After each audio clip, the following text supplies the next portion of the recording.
अब ये मुझे कहाँ से मिल रही है वो मैं आपको नीचे डिस्क्रिप्शन में लिंक दे दूँगा। अब एक एक बुक का नहीं दूँगा मैं, जहाँ से मैं एक्सेस कर पा रहा हूँ ये सारी बुक प्रभुपाद की, वहीं से मैं आपको दे दूँगा। और आपको प्रभुपाद की ही बुक क्यों पढ़नी है, ऐसा क्या है उनकी बुक में, इसका भी मेरे पास जवाब है। आप लोग उनकी बायोग्राफी देखिए, जो विवेक बिंद्रा द्वारा बताई गई है। 1 साल हो गया है और इतनी गजब, इतना इतने एक्स्ट्रा ऑर्डिनरी पर्सन को आपने कभी नहीं देखा होगा। ऐसे मटेरियली ऐसा कोई पर्सन आपको दिखता नहीं है, वैसे स्पिरिचुअली ऐसा ही कोई एक्स्ट्रा ऑर्डिनरी काम हम लोग कर सकते हैं। तो ये 5 चैप्टर है थ्रो अवे टू हैप्पीनेस। अब एक है थ्रो वे टू हैप्पीनेस, एक है the way of chanting and knowing Krishna, seeing Krishna everywhere and always, the road of foolish and the wise, steering toward the supreme. इतना ये टोटल चैप्टर है। और तो आइए शुरू करते हैं। थ्रो वे टू हैप्पीनेस मैं अब पूरा आपको नहीं बताऊंगा, मैं आपको समरी दूंगा। और ये पूरी बुक में आपको क्या बताने की कोशिश की जा रही है ये मैं आपको सारा बताऊंगा। तो थ्रो वे टू हैप्पीनेस में हम लोगों को सारी चीज़ें भगवत गीता से ये लिए हैं, और भगवत गीता से आप भी ले सकते हैं, क्योंकि भगवत गीता में सारे प्रश्नों का उत्तर है और ये इसको प्रैक्टिकली अप्लाई भी किए हैं प्रभुपाद। तो इसमें ये दिखाया गया है कि अगर हम लोग इंसानों की तरह काम नहीं करते, मतलब कि हम स्पिरिचुअली स्ट्रांग नहीं हैं, तो हम जानवर हैं। क्योंकि जानवर भी अपने बच्चों के लिए खाना लाते हैं, एक तरीके से ड्यूटी हो गया, और खाते हैं, पीते हैं, सोते हैं, हम लोग भी तो यही करते हैं। तो हमारा और जानवरों में क्या फ़र्क है? सिर्फ एक ही फ़र्क है, वो है इंटेलिजेंस का। अगर नॉर्मली लोग बोलेंगे कि इंटेलिजेंस कहाँ होती है जानवरों में, तो इंटेलिजेंस होने के बाद इंसान ऐसा क्या कर दे रहा है। जानवर भी तो अनइंटेलिजेंस भले होता है, वो उसके पास बुद्धि नहीं होती, लेकिन इंसान के पास कौन सी बुद्धि होती है। अब इंसान बोलेगा कि हम एमए किए हैं, हम पीएचडी किए हैं, ये वाली बुद्धि असली बुद्धि नहीं होती। अब ये बहुत कंट्रोवर्शियल बात है, लेकिन ये बुद्धि असली बुद्धि नहीं होती। बुद्धि होती है, वो होती है स्पिरिचुअल बुद्धि।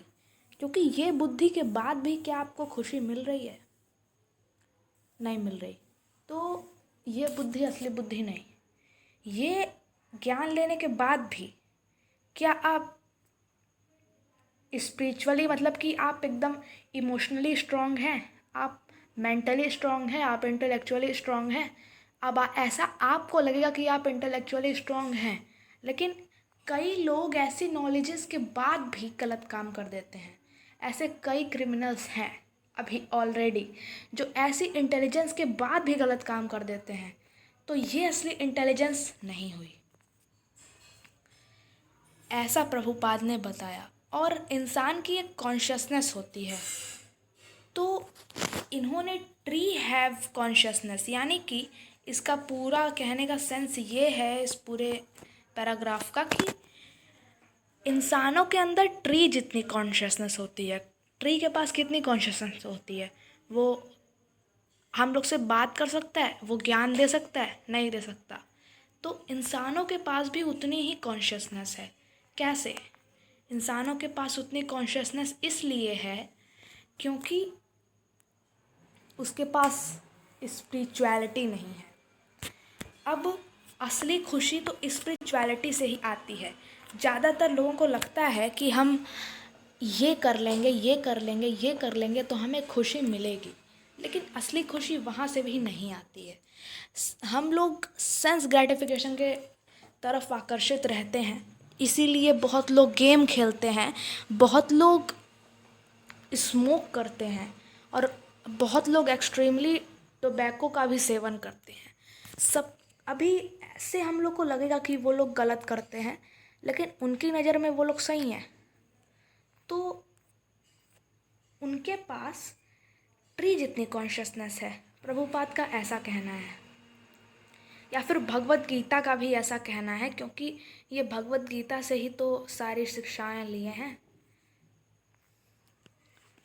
और ऐसे लोग अपने आप को कंट्रोल नहीं कर पाते और ऐसे काम करने के बाद इनको गिल्ट फील होता है, और इस गिल्ट के बाद ये नाखुश हो जाते हैं। तो मतलब कहने का पूरा सेंस ये है कि इनको सेंस ग्रेटिफिकेशन से भी हैप्पीनेस नहीं मिलती। यानी कि हैप्पीनेस आपको सेंस सेटिस्फैक्शन, यानी कि एक टर्म है भगवत गीता में, इंद्रिय तृप्ति, उससे भी नहीं मिलेगी। असली खुशी तो आपको स्पिरिचुअलिटी से ही मिलेगी। जब जब जब तक इंसान ये बात को नहीं समझता तब तक वो नाखुश ही रहता है। हाँ, कभी कुछ अच्छा खा लिया, कभी कुछ पहन लिया अच्छा, तो थोड़े समय के लिए खुश हो जाएगा, लेकिन एक ऐसी खुशी जो कभी ख़त्म ना हो वो उसको नहीं मिलती। ऐसा प्रभुपाद का कहना है। और वो सांसारिक मिजरीज से बंधा रहता है, यानी कि वो मिजरीज यानी कि वो सांसारिक मोह एक तरीके से हो गया, मोह से बंधा रहता है, माया से बंधा रहता है। माया का मतलब इल्यूजन, वो इल्यूजन में रहता है। अब कौन ऐसा चाहेगा कि हम इल्यूजन में रहें? हमें तो रियलिटी ना देखना होता है, तो इल्यूजन तो कोई नहीं चाहेगा रहना उसमें। तो ये एक बहुत बुरी बात है कि एक इंसान इल्यूजन में रह के खुश रहेगा। और माया भी दो टाइप की होती है, एक होती है योग माया, एक होती है नॉर्मल जो होते हैं, जो कहते हैं महामाया। अब हम लोग जिसमें हैं, हम लोग जिससे बहुत अधिक गुस्सा आ जाते हैं, बहुत अधिक दुखी हो जाते हैं, वो सब महामाया का काम है। और भगवान जो लीलाएं करते हैं वो सब योग माया का काम है। तो ये दोनों माया दोनों अलग है। जैसे भगवान राम जैसे हैं, राम जी भी ऐसे, मतलब कि जब भरत जा रहे थे तो वो भी रोए, लेकिन वो हम लोग वाली माया में नहीं थे, वो थे योग माया में। अंदर से वो नहीं रो रहे हैं, मतलब कि अंदर से तो वो भगवान है, लेकिन वो एक लीला करते हैं जिसमें योग माया का काम होता है। तो यही है। और जो असली खुशी होती है वो एक ऐसे इंसान को ही मिल सकती है जो इस महामाया से माया से हटा रहे, जो इसमें बंधा ना रहे। उसकी जब तक उसकी कॉन्शियसनेस हाई नहीं होती है तब तक उसको ऐसा लगता है कि हम बहुत खुश हैं, लेकिन धीरे धीरे जब वो इंटेलिजेंस उसकी बढ़ती है तब उसको सत्य की अनुभूति होती है। लेकिन ये सत्य की अनुभूति आपको बुढ़ापे में हो सकती है, मतलब कि बुढ़ापे में भी नहीं होती। बुढ़ापे में हम लोगों को समझ आता है कि ये संसार में असली खुशी नहीं है। बताइए, बुढ़ापा लग जाता है, बुढ़ापे तक जाके हम लोग को पता चलता है कि ये संसार में असली खुशी नहीं है। और ये बात हम लोग को पहले पता चल जाती, ऐसा हम लोग सोचते हैं। तो शुरुआत में हमें लगता है कि ये सुख आलय है, यानी कि सुखों का घर, लेकिन बाद में पता चलता है कि ये सूख आलय है, यहाँ पे सब लोग आके सूख जाते हैं। मतलब गजब का वर्ड प्ले है। तो ऐसे ही है, ये पूरा चैप्टर ऐसे ही है। और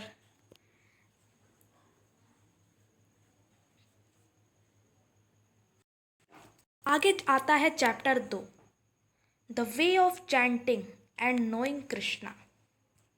यानी कि द वे ऑफ चैंटिंग, अब चैंटिंग के भी तरीके होते हैं। तो चैंटिंग तो सबसे बड़ी बात है, इसके बहुत बेनिफिट होते हैं। चैंटिंग के इतने बेनिफिट होते हैं कि क्या बताएं। आप दुख में रहेंगे, 2-3 बार आप हरि नाम जप करके देखें, आप तुरंत खुश हो जाएंगे। आप किसी भी दुखी सिचुएशन से तुरंत निकल पाएंगे, चुटकी में निकल पाएंगे, सिर्फ चैंटिंग करके। तो चैंटिंग की तो जो चैंटिंग की जो योग माया है वो मतलब अलग ही है। चैंटिंग एक ट्रांसेंडेंटल साउंड वाइब्रेशन होती है जो हमारे दिमाग के डस्ट को हटाती है, और जो हमारे दिमाग में जो मिजरीज इकट्ठा हो गई थी, यानी कि जो कष्ट हमारे दिमाग में और फलाना ढिमकाना, इसकी शादी उसकी शादी, ये सब जो आ गया था, इसको हटाते हैं। ये हटता है चैंटिंग से। अब चैंटिंग के भी एक तरीका होता है, मतलब उसका भी एक तरीका होता है, ऐसे कि नहीं मतलब चैंटिंग कर रहे हैं तेज तेज करने लगे, या फिर कोई से बात कर रहे हैं चैंटिंग कर रहे हैं, ऐसे नहीं। चैंटिंग को एकदम आराम से बैठ के बिना किसी से बात किए एकदम रेगुलरली और एक फ्लो में करना चाहिए। तेज धीमा ऐसे करके नहीं, एकदम एक फ्लो में, तभी ये वर्क भी करती है। और चैंटिंग की जो इम्पोर्टेंस है वो आप तभी समझोगे जब आप प्रैक्टिकली इसको अप्लाइड करो। अब ये नहीं कि प्रैक्टिकली अप्लाइड किए बिना आप कोई भी चीज़ को मान रहे हो। तो प्रैक्टिकली कोई चीज़ जब तक आप नहीं अप्लाइड करते हो तब तक आप ज्ञानी नहीं हो उस चीज़ के बारे में। आपको प्रैक्टिकली वो चीज़ अप्लाइड करके देखनी चाहिए। और इनका प्रभुपाद का ये भी कहना था कि जो नैतिकता होती है वो बदलती रहती है, यानी कि एक टोबैको लेने वाले आदमी को वो सही लगता है टोबैको लेना, और ना लेने वाले आदमी को वो लेना सही लगता है। तो मतलब कि ये जो संसारिक नैतिकता होती है ये बदलती रहती है। He quickly become righteous and attain the lasting peace. O son of Kunti, declare it boldly that my devotee never perishes. मतलब कि ये जो भक्त लोग होते हैं, जब तक खुशी चाहिए हम लोग को भक्त बनना पड़ेगा। और ये जो भक्त लोग होते हैं भगवत गीता के हिसाब से, ये राइटियस पर्सन, मतलब कि उनके अंदर कोई कमी निकालना, मतलब कि निकाल ही नहीं, एकदम परफेक्ट। मतलब असली भक्त तो ऐसे ही होते हैं, शुद्ध भक्त। और धीरे धीरे जो परफेक्ट नहीं है वो धीरे धीरे परफेक्ट बन जाते हैं, अगर वो कृष्ण भक्त हैं तो। अब कुछ लोग कहते हैं कि ये तो भक्त है, ये तो बहुत पुराने ज़माने की सोच वाला है। तो अगर हम पुराने ज़माने की सोच वाले होते हम लोग, तो कृष्णा कॉन्शियसनेस अटेन करने के बाद हम परफेक्ट बनना कैसे चालू कर देते, सारी बुरी आदत कैसे धीरे धीरे ख़त्म हो जाती, हम परफेक्ट कैसे बन जाते हैं। मतलब वाह, ऐसे अगर पुरानी सोच है तो हमको तो चाहिए पुरानी सोच। और कृष्ण जी का ये भी कहना है कि ऐसा आदमी जो कृष्ण भक्ति अटेन कर लेता है उसका कभी पतन नहीं होता। मतलब कि वाह, पतन नहीं होता। वाह वाला वाह नहीं, मतलब सही में वाह, पतन नहीं होता। सोचिए आप, पतन का मतलब कि बुरी आदत लग गई, फिर गिरता गया एक दिन गिर गया, पूरा गिर गया एकदम, ये पतन होता है। तो हमें कृष्णा कॉन्शियसनेस अटेन करनी चाहिए, और कृष्णा कॉन्शियसनेस से ही हमें बुद्धि मिलेगी, हमें सहूर मिलेगा, और हम राइटियस पर्सन हो जाएंगे। हम इल्यूजन से निकलेंगे, माया से निकलेंगे। माया एक बहुत बेकार चीज़ है। हमारे जो बॉलीवुड है, बॉलीवुड, वाह वाह क्या याद आ गया, बॉलीवुड गजब का चीज़ है यार, गजब का चीज़ है। ये बॉलीवुड वाले अपने फेस को, अपने स्किन को कितनी न जाने कितनी प्लास्टिक सर्जरी से बढ़िया बनाते रहते हैं, जबकि इनको पता है कि एक दिन हम भी बूढ़े होंगे, लेकिन तब भी क्यों बनाना है यार। और यही है माया, अपने फेस की ब्यूटी। उनको ये नहीं पता कि अंदर वो क्या है, अंदर उनकी सोल है, एक सोल होती है अंदर। अगर एक मरे हुए आदमी को आपको दोस्ती करने के लिए बोला जाए तो कभी नहीं आप करोगे। तो अंदर एक चीज़ है जो जा चुकी है, तो वही सोल होती है। सोल, इन लोगों को कभी नहीं पता सोल क्या होती है। इन लोग को कभी नहीं पता कि सोल क्या होती है, क्या आत्मा होती है। तो यही जो सोल होती है यही हमें जिंदा रखती है, यही असली चीज़ है। और असली चीज़ को आप लोग भूल रहे हो, और शरीर, अपने मुंह की बनावट, अब आप जो खूबसूरत हो उसको आप देख रहे हो, तो ये महामाया है, ये योग माया नहीं है। और ये सारी चीज़ें हैं, ये दूसरे और तीसरे चैप्टर में भी। और दूसरे चैप्टर में हमें ये बताया गया है कि हमें अपनी कॉन्शियसनेस बिल्ड करनी चाहिए, यानी कि हमारी कॉन्शियसनेस अधिक होनी चाहिए। जानवरों, टाइगर, एलिफेंट की कॉन्शियसनेस जो होती है उस पे नहीं आना चाहिए हमें। हमें अच्छी कॉन्शियस, क्योंकि हम एक इंसान हैं, एक इंसान की कॉन्शियसनेस इंसान की तरह होनी चाहिए। इंसान जानवर नहीं बन सकता। जानवर जानवर होता है, इंसान इंसान होता है, क्योंकि उसकी कॉन्शियसनेस ज़्यादा होती है। तो ये ज़्यादा कॉन्शियसनेस बहुत ज़रूरी है, और हमें अपनी कॉन्शियसनेस बिल्ड करनी चाहिए हरि भक्ति के थ्रू। हमें कृष्णा कॉन्शियस बनना होता, मतलब हमें कृष्णा कॉन्शियसनेस होना चाहिए। और ज़्यादातर फुलिश लोग यही गलती करते हैं, वो ये सोचते हैं कि हम क्या करें, ये वो पता नहीं क्या क्या। और हम लोगों के सनातन कल्चर पे उनको एक हीन भावना, पता नहीं क्यों, कौन जागृत किए, पता नहीं कैसे हो गया ऐसा। इतना बढ़िया कल्चर, इतना साइंटिफिक कल्चर और कोई नहीं है। इतना साइंटिफिक कल्चर हमें क्यों इतना बुरा लगता है यार, हमें क्यों इतना बुरा लगता है। OMG, PK जैसी मूवी हम लोग लाखों बार देख लेते हैं, और कोई भगवत गीता पढ़ने को कहता है तो हमारे टाइम हम लोग को याद आ जाता है। हम लोगों को ये याद आ जाता है कि हम लोग तो सेकुलर हैं भैया। भगवत गीता सेकुलर या रिलीजियस बुक नहीं है, भगवत गीता स्पिरिचुअल बुक है। रिलीजन की बात छोड़िए आप लोग, रिलीजन होता है, रिलीजन एक है, सनातन धर्म। अब क्रिश्चियनिटी भी सनातन धर्म है, और सनातन धर्म भी सनातन धर्म है। सनातन धर्म में जो जो चीज़ें हैं, अगर कोई नॉर्मल समुदाय फॉलो करता है तो वो भी सही है। ऐसा नहीं कि ये हिंदू है, हम हिंदू हैं तो यही सही है, ऐसा नहीं है। हमें क्रिश्चियन, हिंदू, मुस्लिम और बुद्धिस्ट चीज़ों से ऊपर उठना चाहिए, और स्पिरिचुअलिटी के बारे में बात करना चाहिए, क्योंकि हमारे फादर एक हैं, हमारे स्पिरिचुअल फादर एक हैं, वो हैं श्री कृष्ण। हमें सेंस ग्रेटिफिकेशन छोड़ के भगवान के लिए सरेंडर करना चाहिए, क्योंकि जो भगवान को सरेंडर करता है, भगवान ने बताया कि उसका कभी पतन नहीं होता। सर्विस सब करते हैं, सेवा सब करते हैं। कोई अपनी इंद्रियों की सेवा करता है, कोई किसी संसारिक आदमी की सेवा करता है, और कोई भगवान की सेवा करता है। अब संसारिक आदमी का आप सर्वेंट बनोगे तो वो बहुत बेकार है, लेकिन अगर आप भगवान के सर्वेंट बनते हो तो आप बढ़िया हो जाओगे। अब ये मुझे कहाँ से मिल रही है वो मैं आपको नीचे डिस्क्रिप्शन में लिंक दे दूँगा।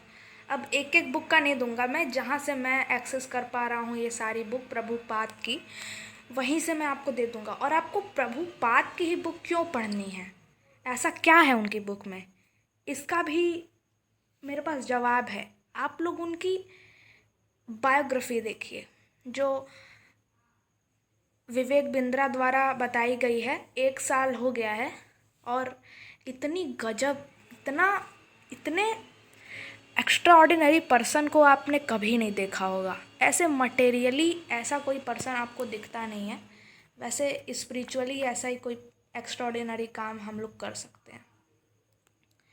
तो ये 5 चैप्टर है थ्रो अवे टू हैप्पीनेस।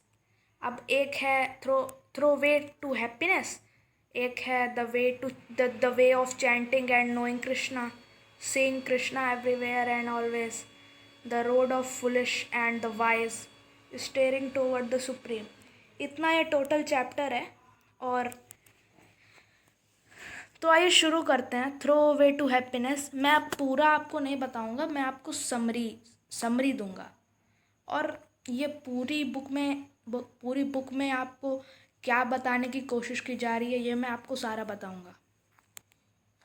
तो थ्रो वे टू हैप्पीनेस में हम लोगों को सारी चीज़ें भगवत गीता से ये लिए हैं और भगवत गीता से आप भी ले सकते हैं, क्योंकि भगवत गीता में सारे प्रश्नों का उत्तर है और ये इसको प्रैक्टिकली अप्लाई भी किए हैं प्रभुपाद। तो इसमें ये दिखाया गया है कि अगर हम लोग इंसानों की तरह काम नहीं करते, मतलब कि हम स्पिरिचुअली स्ट्रांग नहीं हैं, तो हम जानवर हैं। क्योंकि जानवर भी अपने बच्चों के लिए खाना लाते हैं, एक तरीके से ड्यूटी हो गया, और खाते हैं, पीते हैं, सोते हैं, हम लोग भी तो यही करते हैं। तो हमारा और जानवरों में क्या फ़र्क है? सिर्फ एक ही फ़र्क है, वो है इंटेलिजेंस का। अगर नॉर्मली लोग बोलेंगे कि इंटेलिजेंस कहाँ होती है जानवरों में, तो इंटेलिजेंस होने के बाद इंसान ऐसा क्या कर दे रहा है। जानवर भी तो अनइंटेलिजेंस भले होता है, वो उसके पास बुद्धि नहीं होती, लेकिन इंसान के पास कौन सी बुद्धि होती है। अब इंसान बोलेगा कि हम एमए किए हैं, हम पीएचडी किए हैं, ये वाली बुद्धि असली बुद्धि नहीं होती। अब ये बहुत कंट्रोवर्शियल बात है, लेकिन ये बुद्धि असली बुद्धि नहीं होती। बुद्धि होती है, वो होती है स्पिरिचुअल बुद्धि। क्योंकि ये बुद्धि के बाद भी क्या आपको खुशी मिल रही है? नहीं मिल रही, तो ये बुद्धि असली बुद्धि नहीं। ये ज्ञान लेने के बाद भी क्या आप स्पिरिचुअली, मतलब कि आप एकदम इमोशनली स्ट्रांग हैं, आप मेंटली स्ट्रांग हैं, आप इंटेलेक्चुअली स्ट्रांग हैं। अब ऐसा आपको लगेगा कि आप इंटेलेक्चुअली स्ट्रांग हैं, लेकिन कई लोग ऐसी नॉलेजेस के बाद भी गलत काम कर देते हैं। ऐसे कई क्रिमिनल्स हैं अभी ऑलरेडी, जो ऐसी इंटेलिजेंस के बाद भी गलत काम कर देते हैं। तो ये असली इंटेलिजेंस नहीं हुई,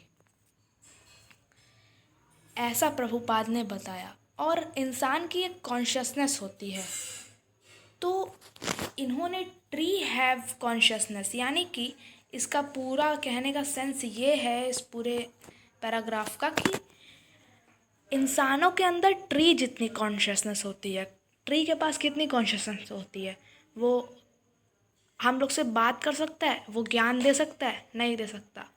तो इंसानों के पास भी उतनी ही कॉन्शियसनेस है। कैसे? इंसानों के पास उतनी कॉन्शियसनेस इसलिए है क्योंकि उसके पास स्पिरिचुअलिटी नहीं है। अब असली खुशी तो स्पिरिचुअलिटी से ही आती है। ज़्यादातर लोगों को लगता है कि हम ये कर लेंगे, ये कर लेंगे, ये कर लेंगे तो हमें खुशी मिलेगी, लेकिन असली खुशी वहाँ से भी नहीं आती है। हम लोग सेंस ग्रेटिफिकेशन के तरफ आकर्षित रहते हैं, इसीलिए बहुत लोग गेम खेलते हैं, बहुत लोग स्मोक करते हैं, और बहुत लोग एक्सट्रीमली टोबैको का भी सेवन करते हैं। सब अभी ऐसे हम लोग को लगेगा कि वो लोग गलत करते हैं, लेकिन उनकी नज़र में वो लोग सही हैं। तो उनके पास ट्री जितनी कॉन्शियसनेस है, प्रभुपाद का ऐसा कहना है, या फिर भगवत गीता का भी ऐसा कहना है, क्योंकि ये भगवत गीता से ही तो सारी शिक्षाएं लिए हैं। और ऐसे लोग अपने आप को कंट्रोल नहीं कर पाते, और ऐसे काम करने के बाद इनको गिल्ट फील होता है, और इस गिल्ट के बाद ये नाखुश हो जाते हैं। तो मतलब कहने का पूरा सेंस ये है कि इनको सेंस ग्रेटिफिकेशन से भी हैप्पीनेस नहीं मिलती, यानी कि हैप्पीनेस आपको सेंस सेटिस्फैक्शन, यानी कि एक टर्म है भगवत गीता में इंद्रिय तृप्ति, उससे भी नहीं मिलेगी। असली खुशी तो आपको स्पिरिचुअलिटी से ही मिलेगी। जब तक इंसान ये बात को नहीं समझता, तब तक वो नाखुश ही रहता है। हाँ, कभी कुछ अच्छा खा लिया, कभी कुछ पहन लिया अच्छा, तो थोड़े समय के लिए खुश हो जाएगा, लेकिन एक ऐसी खुशी जो कभी ख़त्म ना हो, वो उसको नहीं मिलती। ऐसा प्रभुपाद का कहना है। और वो संसारिक मिजरीज से बंधा रहता है, यानी कि वो मिजरीज, यानी कि वो सांसारिक मोह एक तरीके से हो गया, मोह से बंधा रहता है, माया से बंधा रहता है। माया का मतलब इल्यूजन, वो इल्यूजन में रहता है। अब कौन ऐसा चाहेगा कि हम इल्यूजन में रहें? हमें तो रियलिटी ना देखना होता है, तो इल्यूजन तो कोई नहीं चाहेगा रहना उसमें। तो ये एक बहुत बुरी बात है कि एक इंसान इल्यूजन में रह के खुश रहेगा। और माया भी दो टाइप की होती है, एक होती है योग माया, एक होती है नॉर्मल जो होते हैं, जो कहते हैं महामाया। अब हम लोग जिसमें हैं, हम लोग जिससे बहुत अधिक गुस्सा आ जाते हैं, बहुत अधिक दुखी हो जाते हैं, वो सब महामाया का काम है। और भगवान जो लीलाएं करते हैं वो सब योग माया का काम है। तो ये दोनों माया दोनों अलग है। जैसे भगवान राम जैसे हैं, राम जी भी ऐसे, मतलब कि जब भरत जा रहे थे तो वो भी रोए, लेकिन वो हम लोग वाली माया में नहीं थे, वो थे योग माया में। अंदर से वो नहीं रो रहे हैं, मतलब कि अंदर से तो वो भगवान है, लेकिन वो एक लीला करते हैं जिसमें योग माया का काम होता है। तो यही है। और जो असली खुशी होती है वो एक ऐसे इंसान को ही मिल सकती है जो इस महामाया से जो इस माया से हटा रहे, जो इसमें बंधा ना रहे। उसकी जब तक उसकी कॉन्शियसनेस हाई नहीं होती है तब तक उसको ऐसा लगता है कि हम बहुत खुश हैं, लेकिन धीरे धीरे जब वो इंटेलिजेंस उसकी बढ़ती है तब उसको सत्य की अनुभूति होती है। लेकिन ये सत्य की अनुभूति आपको बुढ़ापे में हो सकती है, मतलब कि बुढ़ापे में भी नहीं होती। बुढ़ापे में हम लोगों को समझ आता है कि ये संसार में असली खुशी नहीं है।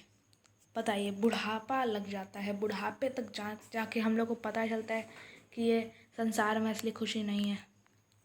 और ये बात हम लोग को पहले पता चल जाती, ऐसा हम लोग सोचते हैं। तो शुरुआत में हमें लगता है कि ये सुख आलय है, यानी कि सुखों का घर, लेकिन बाद में पता चलता है कि ये सूख आलय है, यहाँ पे सब लोग आके सूख जाते हैं। मतलब गजब का वर्ड प्ले है। तो ऐसे ही है, ये पूरा चैप्टर ऐसे ही है। और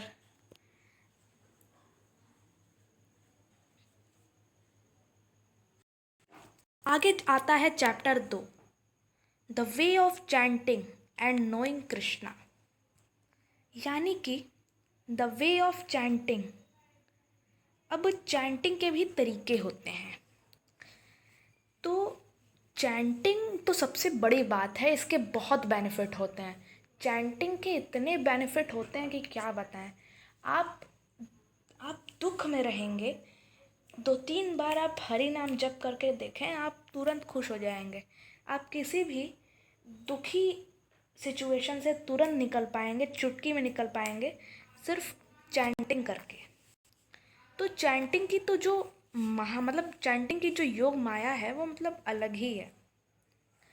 चैंटिंग एक ट्रांसेंडेंटल साउंड वाइब्रेशन होती है जो हमारे दिमाग के डस्ट को हटाती है, और जो हमारे दिमाग में जो मिजरीज इकट्ठा हो गई थी, यानी कि जो कष्ट हमारे दिमाग में और फलाना ढिमकाना, इसकी शादी उसकी शादी, ये सब जो आ गया था, इसको हटाते हैं। ये हटता है चैंटिंग से। अब चैंटिंग के भी एक तरीका होता है, मतलब उसका भी एक तरीका होता है। ऐसे कि नहीं मतलब चैंटिंग कर रहे हैं तेज तेज करने लगे, या फिर कोई से बात कर रहे हैं चैंटिंग कर रहे हैं, ऐसे नहीं। चैंटिंग को एकदम आराम से बैठ के बिना किसी से बात किए एकदम रेगुलरली और एक फ्लो में करना चाहिए। तेज धीमा ऐसे करके नहीं, एकदम एक फ्लो में, तभी ये वर्क भी करती है। और चैंटिंग की जो इम्पॉर्टेंस है वो आप तभी समझोगे जब आप प्रैक्टिकली इसको अप्लाइड करो। अब ये नहीं कि प्रैक्टिकली अप्लाइड किए बिना आप कोई भी चीज़ को मान रहे हो। तो प्रैक्टिकली कोई चीज़ जब तक आप नहीं अप्लाइड करते हो तब तक आप ज्ञानी नहीं हो उस चीज़ के बारे में। आपको प्रैक्टिकली वो चीज़ अप्लाइड करके देखनी चाहिए। और इनका प्रभुपाद का ये भी कहना था कि जो नैतिकता होती है वो बदलती रहती है, यानी कि एक टोबैको लेने वाले आदमी को वो सही लगता है टोबैको लेना, और ना लेने वाले आदमी को वो लेना सही लगता है। तो मतलब कि ये जो सांसारिक नैतिकता होती है ये बदलती रहती है। he quickly become righteous and attain the lasting peace. O son of Kunti, declare it boldly that my devotee never perishes. मतलब कि ये जो भक्त लोग होते हैं, जब तक खुशी चाहिए हम लोग को भक्त बनना पड़ेगा। और ये जो भक्त लोग होते हैं भगवत गीता के हिसाब से ये राइटियस पर्सन, मतलब कि उनके अंदर कोई कमी निकालना मतलब कि निकाल ही नहीं, एकदम परफेक्ट। मतलब असली भक्त तो ऐसे ही होते हैं, शुद्ध भक्त। और धीरे धीरे जो परफेक्ट नहीं है वो धीरे धीरे परफेक्ट बन जाते हैं अगर वो कृष्ण भक्त हैं तो। अब कुछ लोग कहते हैं कि ये तो भक्त है, ये तो बहुत पुराने ज़माने की सोच वाला है। तो अगर हम पुराने ज़माने की सोच वाले होते हम लोग, तो कृष्णा कॉन्शियसनेस अटेन करने के बाद हम परफेक्ट बनना कैसे चालू कर देते, सारी बुरी आदत कैसे धीरे धीरे ख़त्म हो जाती, हम परफेक्ट कैसे बन जाते हैं। मतलब वाह, ऐसे अगर पुरानी सोच है तो हमको तो चाहिए पुरानी सोच। और कृष्ण जी का ये भी कहना है कि ऐसा आदमी जो कृष्ण भक्ति अटेन कर लेता है उसका कभी पतन नहीं होता। मतलब कि वाह, पतन नहीं होता। वाह वाला वाह नहीं, मतलब सही में वाह, पतन नहीं होता। सोचिए आप, पतन का मतलब कि बुरी आदत लग गई, फिर गिरता गया एक दिन गिर गया, पूरा गिर गया एकदम, ये पतन होता है। तो हमें कृष्णा कॉन्शियसनेस अटेन करनी चाहिए और कृष्णा कॉन्शियसनेस से ही हमें बुद्धि मिलेगी, हमें सहूर मिलेगा और हम राइटियस पर्सन हो जाएंगे। हम इल्यूजन से निकलेंगे, माया से निकलेंगे। माया एक बहुत बेकार चीज़ है। हमारे जो बॉलीवुड है, बॉलीवुड, वाह वाह क्या याद आ गया, बॉलीवुड गजब का चीज़ है यार, गजब का चीज़ है। ये बॉलीवुड वाले अपने फेस को, अपनी स्किन को कितनी न जाने कितनी प्लास्टिक सर्जरी से बढ़िया बनाते रहते हैं, जबकि इनको पता है कि एक दिन हम भी बूढ़े होंगे, लेकिन तब भी क्यों बनाना है यार। और यही है माया, अपने फेस की ब्यूटी। उनको ये नहीं पता कि अंदर वो क्या है, अंदर उनकी सोल है, एक सोल होती है अंदर। अगर एक मरे हुए आदमी को आपको दोस्ती करने के लिए बोला जाए तो कभी नहीं आप करोगे। तो अंदर एक चीज़ है जो जा चुकी है, तो वही सोल होती है। सोल, इन लोगों को कभी नहीं पता सोल क्या होती है। इन लोग को कभी नहीं पता कि सोल क्या होती है, क्या आत्मा होती है। तो यही जो सोल होती है यही हमें जिंदा रखती है, यही असली चीज़ है। और असली चीज़ को आप लोग भूल रहे हो और शरीर, अपने मुंह की बनावट, अब आप जो खूबसूरत हो उसको आप देख रहे हो, तो ये महामाया है, ये योग माया नहीं है। और ये सारी चीज़ें हैं ये दूसरे और तीसरे चैप्टर में भी। और दूसरे चैप्टर में हमें ये बताया गया है कि हमें अपनी कॉन्शियसनेस बिल्ड करनी चाहिए, यानी कि हमारी कॉन्शियसनेस अधिक होनी चाहिए। जानवरों, टाइगर, एलिफेंट की कॉन्शियसनेस जो होती है उस पे नहीं आना चाहिए हमें अच्छी कॉन्शियस, क्योंकि हम एक इंसान हैं, एक इंसान की कॉन्शियसनेस इंसान की तरह होनी चाहिए। इंसान जानवर नहीं बन सकता। जानवर जानवर होता है, इंसान इंसान होता है, क्योंकि उसकी कॉन्शियसनेस ज़्यादा होती है। तो ये ज़्यादा कॉन्शियसनेस बहुत ज़रूरी है और हमें अपनी कॉन्शियसनेस बिल्ड करनी चाहिए हरि भक्ति के थ्रू। हमें कृष्णा कॉन्शियस बनना होता, मतलब हमें कृष्णा कॉन्शियसनेस होना चाहिए। और ज़्यादातर फुलिश लोग यही गलती करते हैं, वो ये सोचते हैं कि हम क्या करें, ये वो पता नहीं क्या क्या। और हम लोगों के सनातन कल्चर पे उनको एक हीन भावना, पता नहीं क्यों, कौन जागृत किए, पता नहीं कैसे हो गया ऐसा। इतना बढ़िया कल्चर, इतना साइंटिफिक कल्चर और कोई नहीं है। इतना साइंटिफिक कल्चर हमें क्यों इतना बुरा लगता है यार, हमें क्यों इतना बुरा लगता है। OMG PK जैसी मूवी हम लोग लाखों बार देख लेते हैं, और कोई भगवत गीता पढ़ने को कहता है तो हमारे टाइम हम लोग को याद आ जाता है।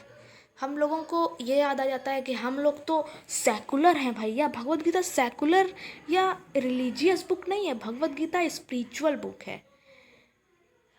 रिलीजन की बात छोड़िए आप लोग, रिलीजन तो रिलीजन होता ही, रिलीजन एक है, सनातन धर्म। अब क्रिश्चियनिटी भी सनातन धर्म है, और सनातन धर्म भी सनातन धर्म है। सनातन धर्म में जो जो चीज़ें हैं, अगर कोई नॉर्मल समुदाय फॉलो करता है तो वो भी सही है। ऐसा नहीं कि ये हिंदू है, हम हिंदू हैं तो यही सही है, ऐसा नहीं है। हमें क्रिश्चियन, हिंदू, मुस्लिम और बुद्धिस्ट चीज़ों से ऊपर उठना चाहिए और स्पिरिचुअलिटी के बारे में बात करना चाहिए, क्योंकि हमारे फादर एक हैं, हमारे स्पिरिचुअल फादर एक हैं, वो हैं श्री कृष्ण। हमें सेंस ग्रेटिफिकेशन छोड़ के भगवान के लिए सरेंडर करना चाहिए, क्योंकि जो भगवान को सरेंडर करता है, भगवान ने बताया कि उसका कभी पतन नहीं होता।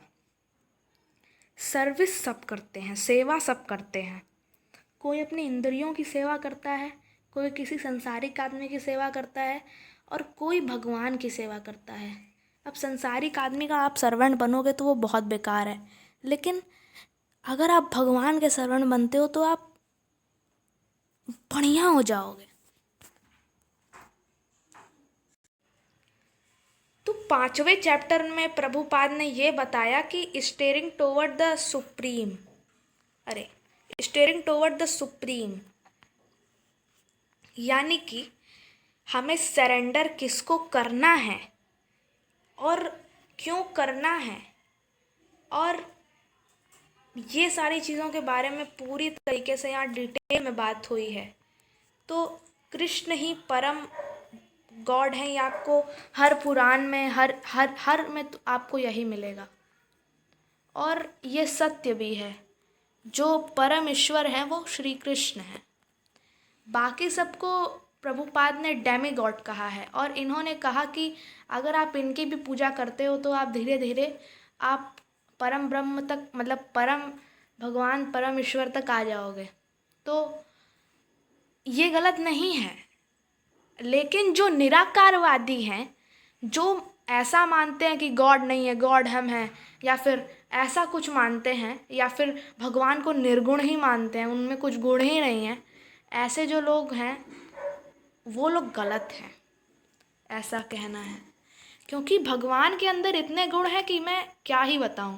भगवान के अंदर बहुत ढेर सारे गुण हैं, बहुत ज़्यादा गुण हैं, और ऐसे परम गुणी आत्मा को, मतलब कि सुपर सोल को आप कह रहे हैं कि निर्गुण है, तो ये गलत है।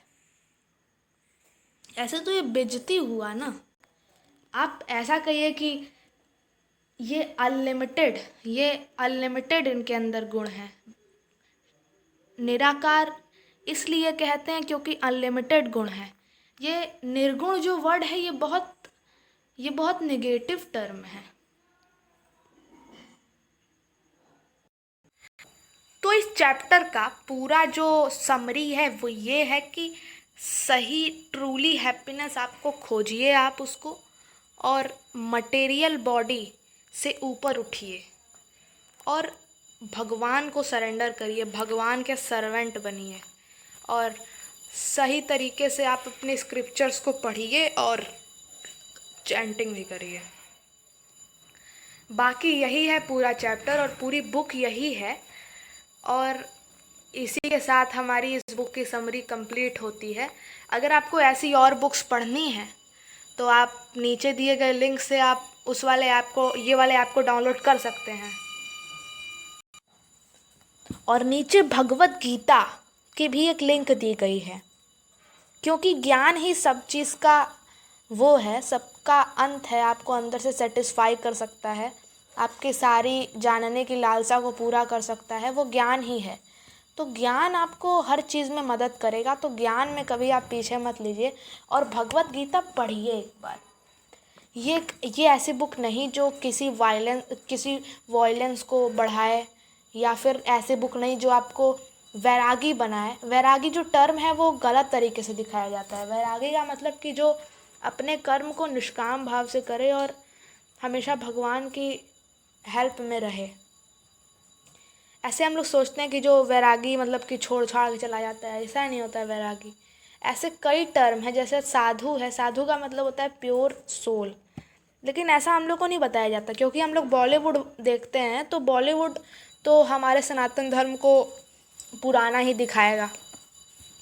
तो पूरी बुक यही है। आपको और कोई बुक पढ़नी है तो आप ISKCON all in one app से पढ़ सकते हैं। हिंदी में भी इसमें बुक है, बाकी बुक मैं हिंदी में ही पढ़ूँगा। ये वाली बुक मैं शुरू कर दिया था इसलिए।